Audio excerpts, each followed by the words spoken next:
तो आदाब, नमस्कार, गुड इवनिंग, सत श्री अकाल। एक बार फिर आप तमाम लोगों का स्वागत है क्राइम तक की कहानी के इस एपिसोड में। उम्मीद है पूरी फैमिली अच्छी होगी। एक बार फिर कई दिनों की अच्छी और गुनगुनी धूप के बाद आज मौसम ख़राब है दिल्ली में। रात बारिश हुई, सुबह भी बारिश हुई और इस वक्त भी मौसम वैसे ही है, बादल घनघोर है, बारिश कभी भी हो सकती है, ठंड फिर से बढ़ गई है और इसीलिए मैं वापस, मुझे लगा था ओवरकोट नहीं पहनूंगा लेकिन पहनना पड़ा क्योंकि ठंड ज़्यादा थी। अब आते हैं आज की कहानी के ऊपर। आप में से बहुत सारे लोग कई दिनों से, हालांकि मुझे समझ में नहीं आता ये फरमाइश क्यों आती है, बट कहते हैं ऐसा कुछ हॉरर सुनाइए, कुछ भूत प्रेत की सुनाइए। जबकि क्राइम और क्राइम रिपोर्टिंग में इसके लिए कोई जगह नहीं होती, क्योंकि क्राइम रिपोर्टिंग में बेसिक ये है कि जो हुआ है वो दिखना चाहिए, जिसने किया है वो भी दिखना चाहिए और अदालत में भी सबूत और गवाह उसी हिसाब से होनी चाहिए। अनदेखी, अनकही, अनसुनी चीज़ों पर न फैसला होता है और ना सज़ाएँ दी जाती हैं या फिर सज़ाएँ माफ़ की जाती हैं। लेकिन ये वो सब्जेक्ट है, भूत प्रेत, अनदेखी चीज़ें, जिस पे मतलब बात करना भी कई बार अजीब सा लगता है। लेकिन शायद मैं आज की ये कहानी नहीं सुनाता अगर इस पे कानून का मुहर न लगा होता। ये कहते हैं कि ऑफिशियली पहला ऐसा केस है जिसकी पुलिस ने जांच की, पुलिस ने इन्वेस्टिगेशन किया। अब सोचिए, एक पुलिस पूरी, और पुलिस का खुद चीफ उस शहर का जो चीफ था, वो एक ऐसे केस की इन्वेस्टिगेशन कर रहा है जिसमें जो सस्पेक्ट है, संदिग्ध है, वो दिखाई नहीं देता, वो एक भूत है। और अब उस भूत के बारे में उसे पता करना है, उस भूत की सच्चाई पता करनी है, उस भूत को सामने लाना है, हो सके तो पकड़ा गया तो उसे सज़ा भी दिलानी है। लेकिन उस पुलिस अफसर को ये भी पता नहीं कि वो भूत मेल है, फीमेल है, उसकी उम्र क्या है, कौन है, कहाँ से आया, क्या नाम है। लेकिन सारी हवाई चीज़ें होते हुए भी पुलिस को इसकी जांच करनी है और बाकायदा पुलिस रिकॉर्ड में ये दस्तावेज़ है। इस कहानी के बीच में मैं आपको वो दस्तावेज़ भी दिखाऊंगा जो पुलिस की अपनी तरफ से, पुलिस चीफ के स्टेटमेंट है और बाकायदा उस वक्त कई जर्नलिस्ट से उन्होंने इंटरव्यू में सारी बातें कही और उस पुलिस वाले ने यह भी कहा कि मैंने जो जो चीज़ें देखी, मुझे यकीन हो गया कि ये किसी इंसान का काम नहीं है, किसी भूत का ही काम है। कहानी स्पेन की है, बहुत ही खूबसूरत देश, और कहानी स्पेन की राजधानी मैड्रिड की है।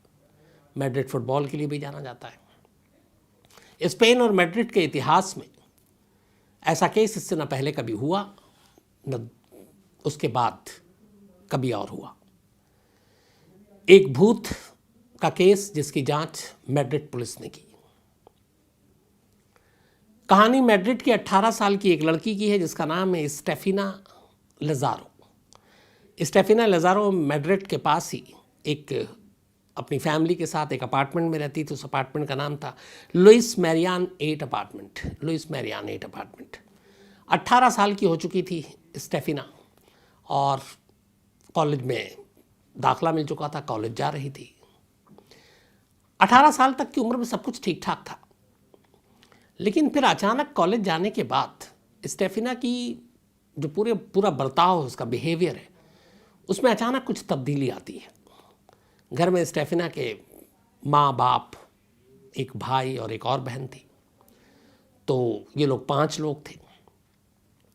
वहाँ पे ज़्यादातर घर लकड़ियों के होते थे, वहीं स्टेफिना रहती थी। सब कुछ एक नॉर्मल लड़की की तरह थी, लेकिन अचानक उसकी बिहेवियर में कुछ चेंजेस आने शुरू हो गए। अब कैसे चेंजेस थे? वो अचानक अपने भाई को देख के गुर्राने लगती, बाकायदा अपने भाई के ऊपर सांप के जैसे, वो जो हरकत होती है, सांप जो हिस आवाज़ निकालता है, उस आवाज़ के साथ अपने भाई के ऊपर अटैक करती। दीवारों को अपने नाखून से नोचने लगती, और लकड़ियों की दीवारें थीं। चीखती, चिल्लाती, गुर्राती, ये सारी चीज़ें करती। अब घर वाले उसके इस बिहेवियर से बड़े परेशान। फिर भी माँ बाप ने उससे बात करने की कोशिश की। बीच बीच में उसे ये दौरा पड़ता, फिर वो ठीक हो जाती, फिर वैसी हो जाती, और इस तमाम चीज़ों की वजह से उसकी जो सेहत थी वो लगातार गिर रही थी। माँ बाप ने उससे बहुत पूछा तो एक दिन स्टेफिना ने बताया कि मुझे भी नहीं मालूम मैं ऐसा क्यों करती हूँ या क्या करती हूँ, लेकिन मुझे आधी रात को अमूमन कुछ एक शैडो, एक साया सा दिखाई देता है, और पता नहीं क्या है, इंसान तो नहीं है, लेकिन वो एक कोई अजीब सी चीज़ होती है, और मैं उसे जब भी देखती हूँ तो मुझे अजीब सा होता है। उसके बाद फिर मैं गुर्राने लगती हूँ, अपने नाखून से दीवारों को नोचने लगती हूँ, सांप की तरह हिस जो आवाज़ है वो निकलती है। माँ बाप बड़े परेशान, फिर उन्होंने पता किया तो पता चला स्टेफिना तंत्र मंत्र की बुक्स बहुत पढ़ती है। ये जो भूत प्रेत होते हैं सारे उनके, ये लोग कैथोलिक क्रिश्चियन थे, तो धर्म पे भी पूरा विश्वास था इनका, मज़हब पे अपने, लेकिन वो साथ में ऐसे बुक्स भी पढ़ती थी। माँ बाप को लगा शायद इस बुक्स पढ़ने का असर है, उन्होंने फिर उसके कमरे से वो सारी किताबें हटा दी, लेकिन फिर भी ठीक नहीं हुई। वक्त बीतता गया, करीब 6 महीने हो गए, स्टेफिना की सेहत लगातार गिरती गई। इस दौरान में माँ बाप ने तमाम डॉक्टर को दिखाया, कुछ लोगों ने कहा, कुछ वो फादर के पास भी ले गए जो प्रीस्ट हैं, उन सबको भी दिखाया। हर एक ने कहा कि इसको कुछ नहीं है, ना कोई फिजिकल प्रॉब्लम है, ना मेंटल प्रॉब्लम है, बिल्कुल ठीक है। लेकिन वो उसकी हरकतें, उसका बर्ताव वो बदला नहीं, सेहत लगातार गिर रही थी। माँ बाप को अपनी बच्ची की फिक्र थी। आखिरकार उन्हें लगा 6 महीने के बाद, ये बात है, ये सारी कहानियाँ शुरू थी अर्ली 1990 में, लेकिन अगस्त 1991 में स्टेफिना की सेहत जब लगातार गिरती गई, वो कमज़ोर हो गई, तो माँ बाप से बर्दाश्त नहीं हुआ और वो उसे मैड्रिड के एक सरकारी हॉस्पिटल में ले गए। उन्होंने कहा कि इसका पूरा चेकअप कराएंगे, पता करेंगे क्या बीमारी है, क्या है। अब वो हॉस्पिटल गई, हॉस्पिटल में सारा चेकअप हुआ, हर एक एक्सपर्ट्स ने देखा, साइकेट्रिस्ट ने भी देखा। 3 वीक तक उसका अस्पताल में इलाज चला, लेकिन कोई बीमारी नहीं निकली। डॉक्टरों ने कहा कि ये बिल्कुल फिट है, मेंटली भी हेल्दी भी है, सब कुछ है, लेकिन सेहत क्यों गिर रही है, ये समझ में नहीं आ रहा था। 3 हफ्ते के बाद अचानक एक रोज़ अस्पताल में स्टेफिना की मौत हो जाती है। बिल्कुल नॉर्मल थी, घर वाले भी मिलने आते थे, देखते थे, डेली की तरह उस दिन भी नॉर्मल थी। अगस्त 1991 की बात है, ये एग्जैक्ट डेट याद नहीं है मुझे। तो अचानक उसकी मौत हो गई। घर वालों को जब ये बात पता चली तो उनको यकीन नहीं हुआ, क्योंकि स्टेफिना से वो कुछ वक्त पहले भी मिले थे, कुछ घंटे पहले भी, और वो बिल्कुल ठीक थी। हाँ, जो उसके साथ ये सारी चीज़ें हो रही थी पिछले 6 महीने से, वो बंद नहीं हुआ था, लेकिन डॉक्टरों को भी कोई ऐसी बीमारी का पता नहीं चला था। अब उन्होंने कहा ये क्या, डॉक्टर भी हैरान थे कि अचानक उसकी मौत कैसे हो गई। इसके बाद खैर पोस्टमार्टम होता है, ऑटोप्सी रिपोर्ट आती है, तो उसमें और तो कुछ जिक्र नहीं था, बस ये था कि दिल की धड़कन रुक गई और इसी की वजह से मौत हुई। बाकी ना उसके शरीर पे कोई ज़ख्म के निशान, ना चोट के निशान, ना कोई और सिम्टम, ना कोई और बातें। अब 18 साढ़े 18 साल की उम्र में हार्ट अटैक, दिल के दौरे से मौत, ये बात भी डॉक्टरों को अजीब लग रही थी। आजकल तो ऐसे बहुत केस आते हैं, मैं 90s की कहानी आपको सुना रहा हूँ, तो ऐसा बहुत कम होता था। इस एज में जनरली दिल का दौरा नहीं पड़ता। लेकिन अब वो डॉक्टर भी हैरान थे पोस्टमार्टम रिपोर्ट देखकर, बट उन्हें कुछ समझ में नहीं आया। खैर, माँ बाप ने फिर बॉडी ली, उसके बाद पूरे रीति रिवाज से कैथोलिक के अपनी बेटी को कब्रिस्तान में ले जाकर दफना दिया। दफनाने के बाद ये लोग घर लौटते हैं। जो स्टेफिना का कमरा था, माँ बाप को उससे बहुत प्यार था, बड़ी बेटी थी, वो उस कमरे को वैसे ही सहेज कर रखते हैं। उसके कमरे की हर चीज़ की साफ़ सफाई करते हैं, बेडशीट डालते हैं, और जो स्टेफिना की छोटी छोटी चीज़ें थी यादगार, जो अपने कमरे में रखती थी, चाहे वो किताबें हों, चाहे वो खिलौने हों जो बचपन में खेलती थी, उसके कपड़े हों, सब वहीं उन्होंने सहेज कर रखा और उस रूम को लॉक कर दिया। बीच बीच में फिर वो रूम की जब सफाई करते और फिर बंद कर देते। पहला हफ्ता तो कुछ नहीं, 1 हफ्ते के बाद अचानक उन्होंने नोटिस किया कि वो बेडशीट बदल देते, उसका कमरा जो है साफ़ कर देते, सब कुछ ठीक हो जाता। और फिर जब वो दरवाज़ा खोलते तो हैरान हो जाते, बेडशीट फर्श पे पड़ी होती, गद्दे इधर से उधर, किताबें बाकी चीज़ें कमरे में बिखरी पड़ी हुई हैं, दीवार पे जो तस्वीरें हैं वो उल्टी हो गई हैं। पहली बार उन्हें लगा पता नहीं क्या है, कुछ पड़ोसी तंग कर रहा है। खैर, उन्होंने फिर से सब कुछ ठीक किया, दरवाज़ा लॉक कर दिया। 2-4 दिन के बाद फिर कमरे का दरवाज़ा खोला सफाई के लिए, फिर वैसे ही बेतरतीब चीज़ें, चादर कहीं और है, गद्दे कहीं और है, तकिया कहीं और है, तस्वीरें उल्टी पड़ी हुई हैं। जीसस क्राइस्ट की तस्वीर थी वो भी उल्टी हो गई है। अब उन्हें बड़ा अजीब लगा। इसके बाद एक नई चीज़ शुरू हो गई। स्टेफिना के कमरे से रात को अचानक, ख़ासतौर पे रात को, अजीब अजीब आवाज़ें शुरू आने लगी, और ख़ासतौर पर एक जो थी, मम्मा मम्मा, मतलब वो अपनी माँ को पुकार रही है, और माँ उसकी आवाज़ सुनती, घर वाले भी सुनते, और उस आवाज़ में बड़ा दर्द होता। रात को ये लोग दरवाज़ा खोलकर उसके कमरे में जाते हैं तो वहाँ महसूस करते कि बहुत ठंडी हवा चल रही है, और बाहर जब वो देखते खिड़की से तो कोई हवा नहीं चल रही है। परेशान फिर उन्होंने देखा कि सारी चीज़ें अस्त व्यस्त हैं। ऐसा कई दिन चला, आवाज़ें आई बड़ी बड़ी।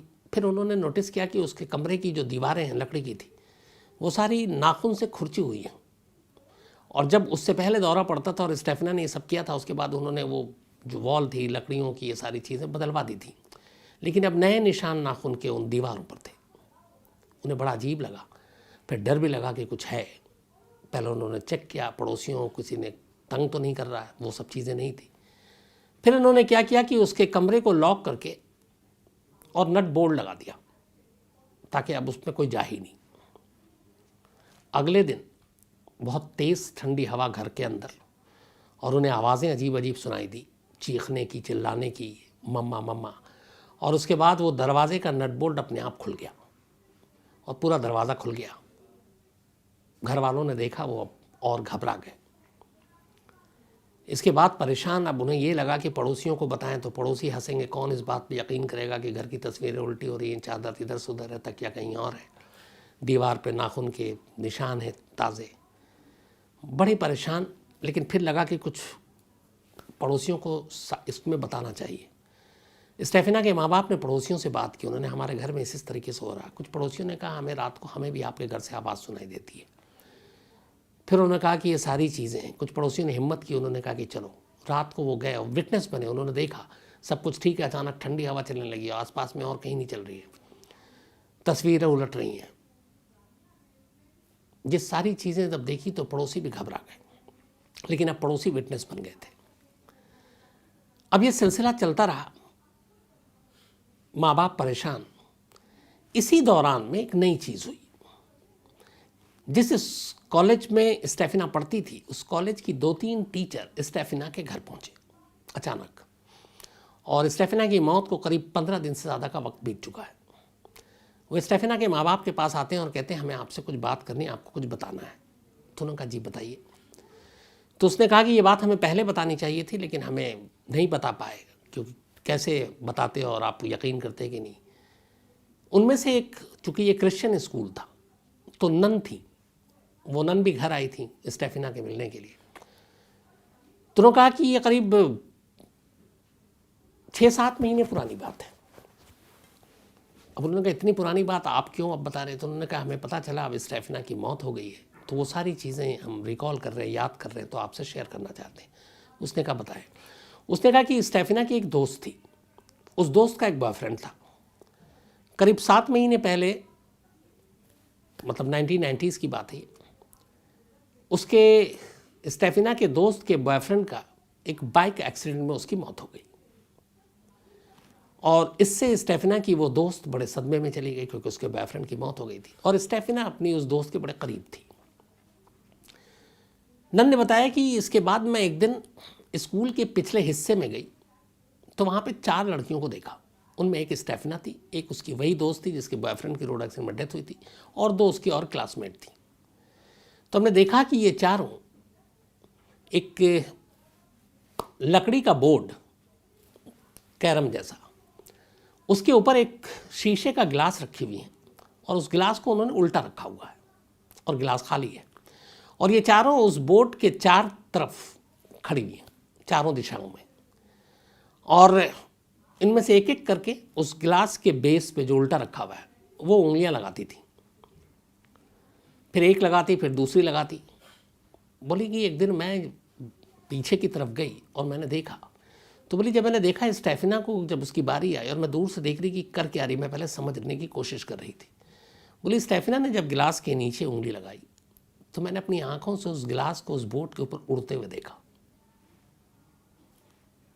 मेरे लिए बड़ी अजीब थी। फिर मैं घबरा भी गई। मैं आई, मैंने उनको चारों को डांटा कि ये तुम लोग क्लास छोड़ के यहाँ क्या कर रहे हो, और फिर गुस्से में मैंने उस बोर्ड के 2 टुकड़े कर दिए लकड़ी के, जिस पे उन्होंने ग्लास रखा था, डर के मारे, और उस लकड़ी के टुकड़ों को फेंक दिया। और अचानक मैंने देखा कि जैसे ही मैंने 2 टुकड़े किए बोर्ड के, वो गिलास हवा में था और हवा में गिलास घूम रहा है। और मेरे लिए ये बड़ी अचंभित बात थी, मैं सोच भी नहीं सकती कि ऐसा हो सकता है। फिर मैंने उन चारों से बात की तो उन्होंने बताया स्टेफिना तंत्र मंत्र की किताबें पढ़ा करती थी, उसे भूत से बातें करने का शौक था। उसने कहा, उसने अपने दोस्तों को भी सारे जिक्र किया। जो स्टेफिना की दोस्त थी जिसके बॉयफ्रेंड की डेथ हो गई थी, उससे भी उसने बात की। उसने कहा मैंने कई किताबें पढ़ी और ये मुमकिन है भूत से बात करना, जो लोग मर गए हैं उनके बारे में बात करना, और उनके कैसे हैं, वो उस दुनिया में कैसे रहते हैं, क्या खाते हैं, क्या पीते हैं। तो ये सारी जानकारी उन्हें भूत से मिलती है। तो उसने कहा तुम्हारे बॉयफ्रेंड के से भी हम बात करेंगे किसी सोर्स के ज़रिए और पता करेंगे कि वो कैसा है, कहाँ है। तो इसी के लिए ये सारी चीज़ें कर रही थी, वो ग्लास और ये, ताकि भूत से बात कर सके।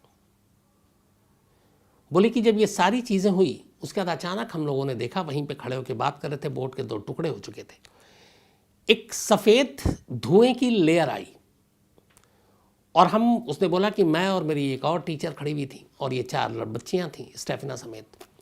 एक धुएं का गुबार सा आया और वो गुबार एकदम ऐसा लगा कि जैसे निशाना लेकर आया हो।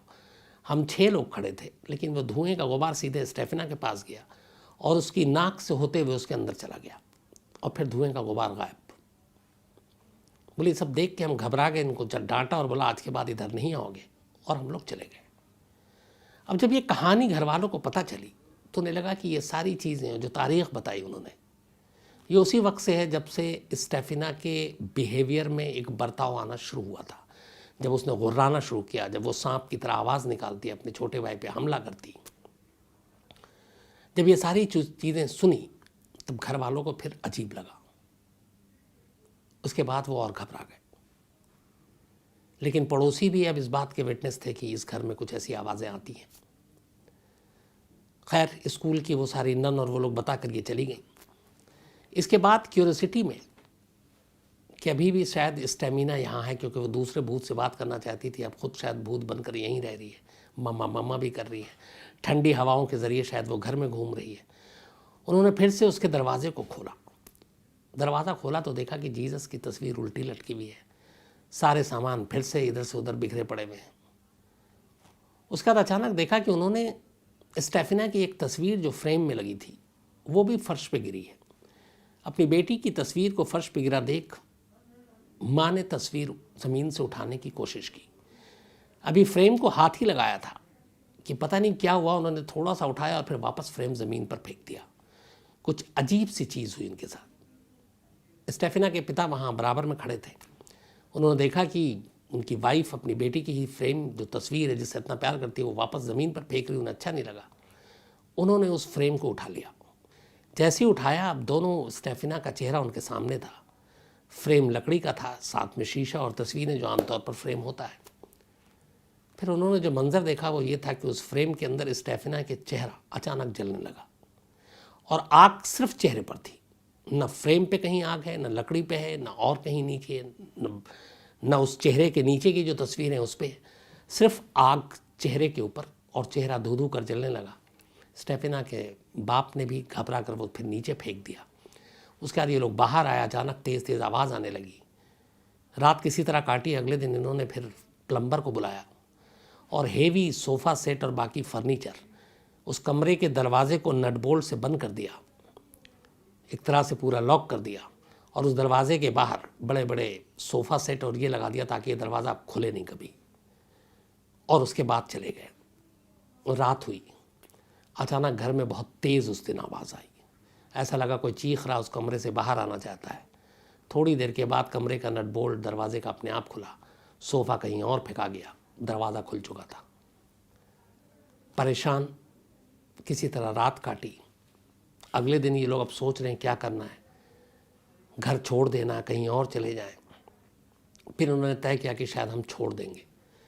लेकिन फिर अगली रात आई।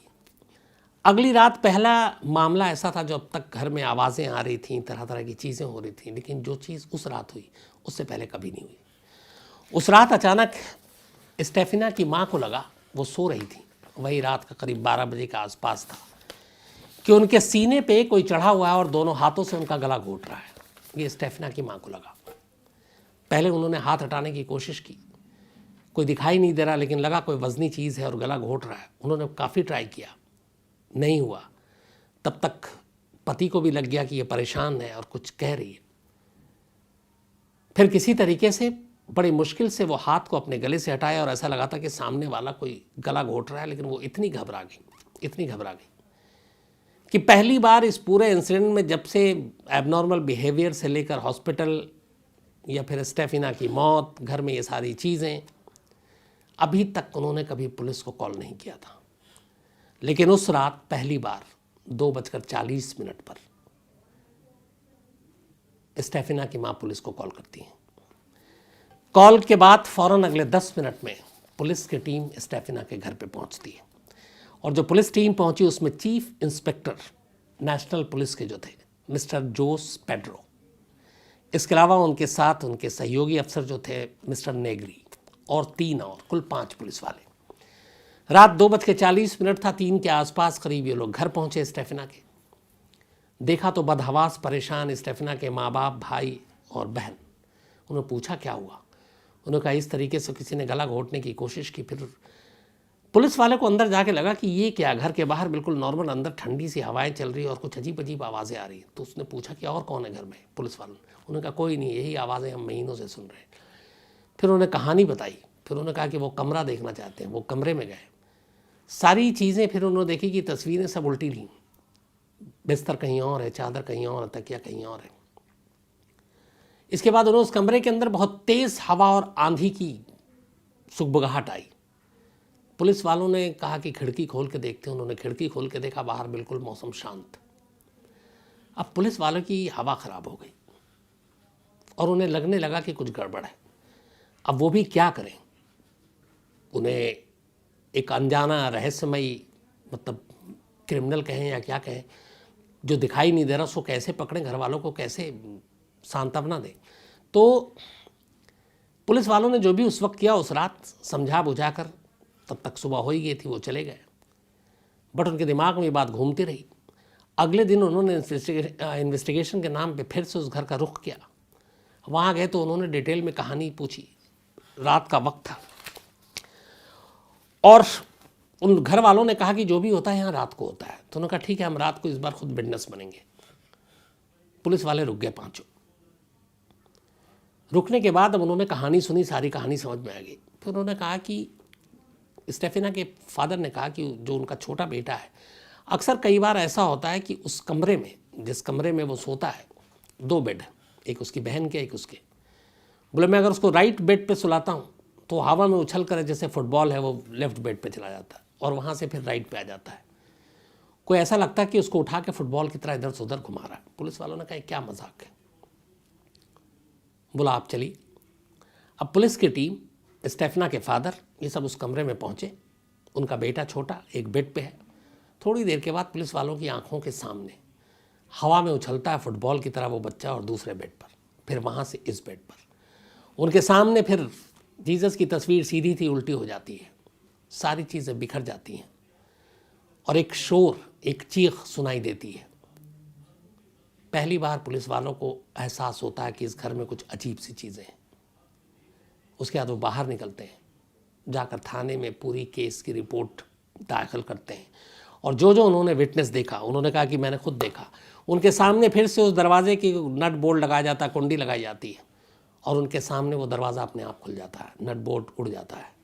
उन्होंने कहा कि मैंने अपनी आंखों से देखा और चेक किया, अननेचुरल तरीके से दरवाज़ा खुले। ये सब रिपोर्ट में है पुलिस के, और आंखों के हमारे सामने तेज़ हवाएं चल रही है, ठंडी हवाएं चल रही है, आंधी की आवाज़ आ रही है, शोर सुनाई दे रहा है, बाहर सब कुछ शांत है। पुलिस वालों ने ये सारी चीज़ें रिपोर्ट लिखी। ये खबर उस वक्त मीडिया में आई। मीडिया ने पुलिस वालों का, इन सब का इंटरव्यू लिया। इन्होंने सारी कहानियाँ बताई जो उन्होंने देखी थी। और इसके बाद फिर जांच की। पहले अब भूत प्रेत पे तो यकीन कर नहीं सकते, किसी दुश्मन का तो हाथ नहीं है, कोई ऐसा तो नहीं जो इनसे घर खाली कराना चाहता है या कोई और बात। पूरी इन्वेस्टिगेशन की कई महीने, मतलब महीने नहीं, लगभग हम 20 से 30 दिन के करीब अंदर, पर उन्हें ऐसी कोई भी सस्पेक्टेड चीज़ नहीं मिली। उस घर के अंदर जाते ही उनकी फीलिंग अलग हो जाती थी, बदल जाती थी, ऐसा लगता था यहाँ कुछ है। लास्ट में पुलिस को भी कुछ मिला नहीं, पुलिस चीफ को भी कुछ मिला नहीं। उन्होंने एक मशवरा दिया स्टेफिना के घर वालों को। मशवरा ये था कि आप ये घर छोड़ दीजिए, शायद कुछ बदल जाए। स्टेफिना के माँ बाप पहले ही इतने परेशान हो चुके थे कि वो घर छोड़ने का सोच रहे थे, और आखिरकार उन्होंने ये फैसला किया और इस लुइस हैरियन 8 अपार्टमेंट को खाली कर दिया। खाली करने के बाद वो मैड्रिड में ही एक दूसरी जगह पहुंचे और दूसरे अपार्टमेंट में रहने लगे। 91 की बात थी, आज 2022 है, करीब 30-32 साल हो गए। दोबारा कभी उनके घर में इस तरह की कोई चीज़ नहीं हुई। जो भी पैरानॉर्मल एक्टिविटीज़ थी वो उस घर को खाली करते ही बंद हो गई। इसके बारे में स्पेनिश पुलिस, मैड्रिड पुलिस ने डिटेल में अपनी रिपोर्ट तैयार की। उस रिपोर्ट के कुछ अंश आपको इस कहानी में मैं दिखाऊंगा भी। लेकिन स्पेन के इतिहास में इस कहानी को आज भी लोग याद करते हैं, और इससे बड़ा कोई इंसिडेंट वहाँ हुआ नहीं, जो कानून का एक दस्तावेज़ है जिस पे पुलिस ने जांच की। हालांकि इस केस को पुलिस सुलझा नहीं पाई, लेकिन नसीब अच्छा था, घर बदलते ही ये सारी चीज़ें रुक गईं, और इसीलिए पुलिस को उस गुमनाम, अनजान, अनदेखा, जो चेहरा भी जिसका नहीं, ऐसे किसी भूत की तलाश लंबे वक्त तक नहीं करनी पड़ी। ये पैरानॉर्मल जो एक्टिविटीज़ थी ये सब खत्म हो गई। बाद में इस पे एक सीरीज़ भी बनी, शायद ये फिल्म, जिसका नाम था वेरोनिका। हालांकि कहते हैं कि वेरोनिका अगर 100 लोग हैं तो उनमें से शायद ही एक ने भी अभी तक इसको कंप्लीट नहीं किया है देखना, ये कहा जाता है। लेकिन इसके ऊपर एक वेरोनिका बनी। तो ये थी कहानी एक ऐसे भूत की जिसको बाकायदा रिकॉर्ड पे पुलिस को केस दिया गया जांच करने के लिए। पुलिस ने जांच की, और जैसा कि हम सब जानते हैं, भूत को पकड़ नहीं पाई। तो कहानी के बाद अब अपने सिलसिले को आगे बढ़ाते हैं। आज हनी सिंह जी का जन्मदिन है। Happy birthday Honey Singh ji. और विकास ओझा जी की पत्नी हैं ये, आदित्य सेन और अनमोल मिश्रा, दोनों दोस्त हैं। और देखिए, दोनों दोस्तों का जन्मदिन और बर्थडे भी एक ही दिन है, यानी आज है। तो दोनों दिल्ली में हैं। तो आदित्य सेन और अनमोल मिश्रा, आप दोनों को जन्मदिन की बहुत बहुत बधाई, और आपकी दोस्ती हमेशा यूं ही सलामत रहे, आप लोग हमेशा ऐसे ही अच्छे रहें। पूर्णिमा शिंदे, इनका भी आज जन्मदिन है। और प्रीतम शिंदे जी ने भेजा, इनकी बेटियां हैं। कुलवंत सिंह जी, तो कुलवंत सिंह जी का भी जन्मदिन है। हैप्पी बर्थडे कुलवंत सिंह जी, प्रणाम। क्योंकि जसप्रीत सिंह जी ने भेजा है, ये उनके पिताजी हैं। तो आप हमेशा अच्छे रहें, सेहतमंद रहें, खुश रहें। मधुर यादव जी हैं, इनका भी जन्मदिन है। हैप्पी बर्थडे मधुर यादव जी। इसके अलावा अजय कुमार हैं दिल्ली से, इनका भी आज जन्मदिन है। Happy birthday Ajay. अंश, इनका भी आज जन्मदिन है, तो हैप्पी बर्थडे अंश। और संजय गोंडालिया जी ने भेजा है गुजरात से। मुकेश मोटवानी जी हैं, ये हमारी क्राइम तक फैमिली मेंबर हैं, लागोस नाइजेरिया से, और इन्होंने एक मेल लिखा है। और thank you very much Mukesh Motwani ji आपके इस मेल के लिए। कभी नाइजेरिया आया तो ज़रूर मिलूंगा। बोको हराम की भी इन्होंने कहानी सुनी थी। हश पपी की कहानी सुनना चाहते हैं। एक रेमन अब्बास, ये नाइजेरिया के इंस्टाग्राम के स्टार हैं, लेकिन फ़िलहाल अमेरिका की जेल में बंद है। तो उसके बारे में सारी जानकारी चाहते हैं, मैं आपको ज़रूर मुकेश जी इस कहानी को सुनाऊंगा। माधव बसंत जी हैं, इन्होंने लिखा कि इनकी आंखों का ऑपरेशन हुआ है, इसलिए कई वीडियो देख नहीं पाते, लेकिन कहानी लगातार सुनते हैं। और माधव बसंत जी, थैंक यू वेरी मच। ऊपर वाला आपके साथ सब अच्छा करे। संदीप सरकार हैं, ये ब्रायन लारा की कहानी सुनना चाहते हैं। इसके अलावा इसरार अहमद है। इसरार अहमद साहब ITBP में हैं, और ये सब इंस्पेक्टर हैं, इस वक्त गैंगटॉक में पोस्टेड हैं, गाज़ीपुर के रहने वाले हैं। इन्होंने कहा आपकी लाइव नहीं सुन पाता हूं, तो कोई बात नहीं इसरार साहब, आप कभी भी जब आपको मौका मिले तो आप खोल के देख लिया कीजिए। 9 बजे जनरली जो कहानी है हर रात, वो 9 बजे पोस्ट की जाती है, यानी अपलोड की जाती है। तो रात 9 बजे का वक्त होता है, लेकिन आप 24 घंटे 24 दिन कभी भी कहीं भी सुन सकते हैं। राहुल द्विवेदी हैं, और साथ में करण शिवम हैं, और हीरो हैं, ये तीनों दोस्त हैं। प्रवीण हैं, और मऊ से नालंदा यूनिवर्सिटी की कहानी सुनना चाहते हैं। इसके अलावा शिवाय कुणाल हैं, ये लीजिए, इनका भी था कि कोई हॉरर स्टोरी सुनाइए, तो आज हॉरर ही सुना दिया आपको। सलमान अंसारी हैं, इन्होंने भी कुछ स्टोरी की फरमाइश की है। इसके अलावा प्रांजल यादव हैं, और इंडियन मुजाहिदीन की कहानी सुनना चाहते हैं। शायद मैंने सुनाई, नहीं सुनाई तो ज़रूर सुनाऊंगा। सोनू दास हैं, और ये सुपर 30 आनंद सर, उनकी कहानी सुनना चाहते हैं। तो ज़रूर हर एक की बारी आएगी। आज कहानी में लेकिन इतना ही। अब आपसे मुलाकात होगी कल रात 9 बजे किसी नई कहानी के साथ। तब तक अपना ख्याल रखिएगा। Thank you very much.